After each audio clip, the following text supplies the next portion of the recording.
ফ্যামিলির সব সদস্যরা একটু বসেন, মশওয়ারায় বসেন, পরামর্শ মজলিসে বসেন, বসে জিজ্ঞাসা করেন আমরা আসলে কোরবানিটা কেন করতেছি। গোশত খাওয়া,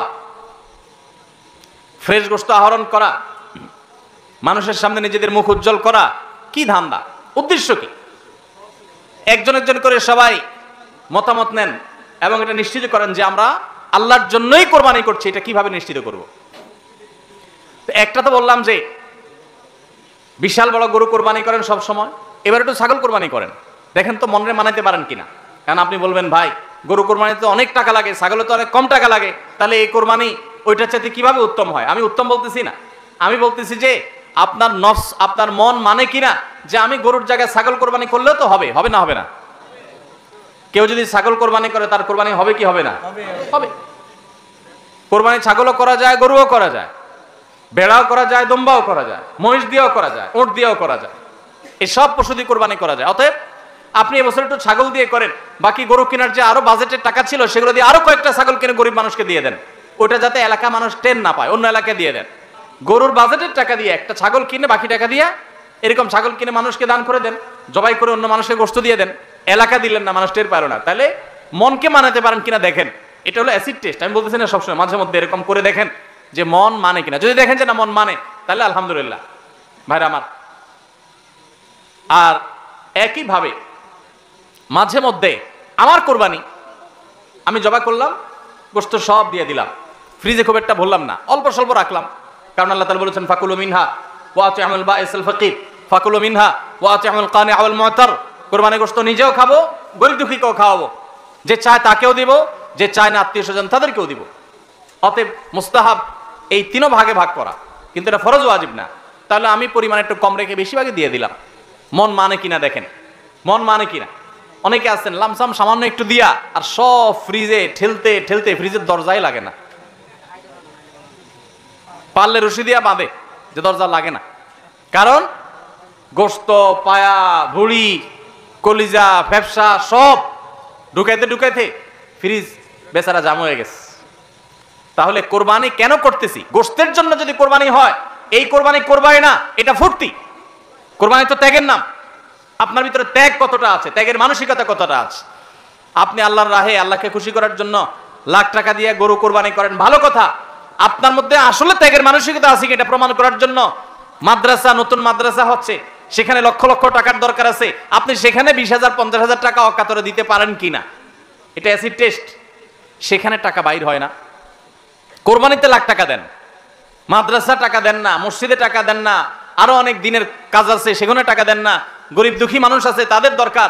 একজন গরিব তার চিকিৎসা মাত্র 20,000 টাকা হলে হয়ে যায়, আপনি 20,000 টাকা দিতে পারেন কিন্তু দেন না, 2,000 দেন, 500 টাকা দেন, কিন্তু কোরবানির সময় মাশাআল্লাহ 1 লাখ টাকার গরু কিনেন। যদি আল্লাহর জন্যই হয়, স্যাক্রিফাইস যদি হয়, কোরবানিও করেন, ওখানেও দেন, কিন্তু কোরবানির সময় আছেন ওখানে নাই, তাহলে আপনার এই কোরবানিটা কি আল্লাহর জন্য হচ্ছে না নিজের জন্য হচ্ছে, আল্লাহর খুশির জন্য হচ্ছে না অন্য কোনো উদ্দেশ্য হচ্ছে? এই প্রশ্ন জোরালোভাবে আমাদের অবশ্যই রাখতে হবে ভাইরা আমার। এর মানে আবার কেউ এটা বুঝেন না যে কোরবানি কম হোক আমরা সে চেষ্টা করবো না, কোরবানি আরো বেশি বেশি করার চেষ্টা করবেন। কোরবানি যত বেশি হবে তত আমাদের সব দিক থেকে লাভ। তাহলে কোরবানি আসার আগে আগে নিজেকে নিজে জিজ্ঞাসা করবেন, পরিবারের সদস্যরা বসে নিজেদের মধ্যে পর্যালোচনা করবেন যে আমরা কোরবানিটা কেন করছি, আমাদের উদ্দেশ্যটা কি। আমাদের উদ্দেশ্য হবে আল্লাহর নির্দেশ পালনার্থে আমি আমার অর্থ করি, এটা ব্যয় করলাম। একটা পশু কিনলাম, ঈদের আগের রাতে কিনবেন না, পারলে 2-4 দিন আগে কিনবেন। যত বেশি আগে কিনতে পারেন তত ভালো। কিনলে ওই পশুটাকে আপনি নিজে হাতে খাওয়াবেন, গোসল করাবেন, ওইটাকে পরিপালন করবেন, প্রতিপালন করবেন, ওটার মধ্যে একটা মায়া হবে। এরপরে সেই পশু যখন জবে হবে নিজের কাছে একটু খারাপ লাগবে, এটা এক ধরনের স্যাক্রিফাইস। ফজর নামাজ যখন পড়বো মনে চায় না, তারপরে কষ্ট করে উঠে পড়বো, এটা স্যাক্রিফাইস। তো কোরবানির এই ইবাদত আমাদেরকে স্যাক্রিফাইস এবং ত্যাগ শিখায়। আল্লাহকে সন্তুষ্ট করার জন্য আমরা যেই কোনো ধরনের স্যাক্রিফাইস করার চেষ্টা করব। আল্লাহ আমাদের সবাইকে তৌফিক দান করুন। ভাইরা আমার, আমাদের কোরবানি যেন অর্থবহ হয়, বিশুদ্ধ হয় এবং আমাদের কোরবানি যেন ত্রুটি মুক্ত হয়, এই ইবাদতের সওয়াব যেন আমরা আল্লাহর কাছে লাভ করি, সেজন্য দ্বিতীয় যে পরামর্শ দিতে চাই বা যে দ্বিতীয় আমলটি কথা বলতে চাই সেটি হলো কোরবানির পশু এটা যারা বানাবে সে সমস্ত কসাইদেরকে উপযুক্ত মজুরি আমরা দিব, তাতে কোনো কার্পণ্য করব না। কিন্তু কোরবানির পশুর কোনো গোশত মজুরি হিসাবে দেওয়া যাবে না। কোরবানির পশুর গোশত যদি মজুরি হিসাবে দেন তাহলে সেটা জায়েজ হবে না, আপনার কোরবানি হবে না। এখন আপনি বলবেন ভাই কেমন কথা, যেই বেচারা কোরবানির পশুটা জবে করলো, সরি গোশতটা প্রস্তুত করলো, চামড়াটা ছিললো, এত কষ্ট করে বানাইলো, গোশতগুলো সব নিয়ে বাসা তুলে যাবো আর তার কিছুই দিব না, কেমন হয়? দেখতে মনে হচ্ছে এটা অমানবিক না? আসলে কাহিনী ভিন্ন। কাহিনী কি? কাহিনী হলো কোরবানির পশু আমরা যখন জবাই করলাম বিসমিল্লাহ আল্লাহু আকবার আল্লাহুম্মা মিনকা ওয়ালাক, এটা যখন জবাই করলাম আল্লাহর নামে, তখন এই পশু আল্লাহর নামে জবে হয়ে গেছে। এটা মূলত যেটা বললাম গরিব দুঃখীকে দেওয়ার কথা, কারণ আমরা যখন জাকাত দেই, সাদেকা দেই, তখন কি ওটা নিজে খেতে পারি? আর তাহলে কোরবানির গোশত তো খাইতে পারার কথা না, কিন্তু আমরা খাইতে পারতেছি কেন? আল্লাহ তাআলা এই একটা আর্থিক ইবাদত আল্লাহ কবুল করেছেন। আমরা যখন সহি নিয়ত যদি করে থাকি আল্লাহ কবুল করে, এরপর বলেন ঠিক আছে তোমাকে দিলাম, তুমি খাও আমার তরফ থেকে, আল্লাহর তরফ থেকে এবার আমি খাই। তো এই কোরবানির গোশত এটা বিক্রি করা জায়েজ আছে না জায়েজ নাই? না জায়েজ। কেন জায়েজ নাই? কারণ এটা তো ওই যে আল্লাহ আমাকে হাদিয়া দিয়েছেন গ্রহণ করার জন্য, আল্লাহর নামে দিয়ে দিয়েছি, এটা আমি বিক্রি করার সুযোগ নাই। এখন কসাইকে যদি আমি গোশত দেই পারিশ্রমিক হিসাবে, তাহলে এটা একরকম বিক্রি করার মতো হয়। কিভাবে? তিনি কষ্ট করেছেন, তাকে তার বিনিময়ে দিলাম, তাহলে বিক্রি করার মতোই হলো। আমি গোশতটা তাকে একটা বিনিময়ে নিয়ে দিলাম, গোশত দিয়ে টাকা নিলাম, বিক্রি করা এটা, এখানে গোশত দিয়ে শ্রম দিলাম, একই জিনিস। এই জন্য এটা জায়েজ নাই। তাহলে কি করবেন?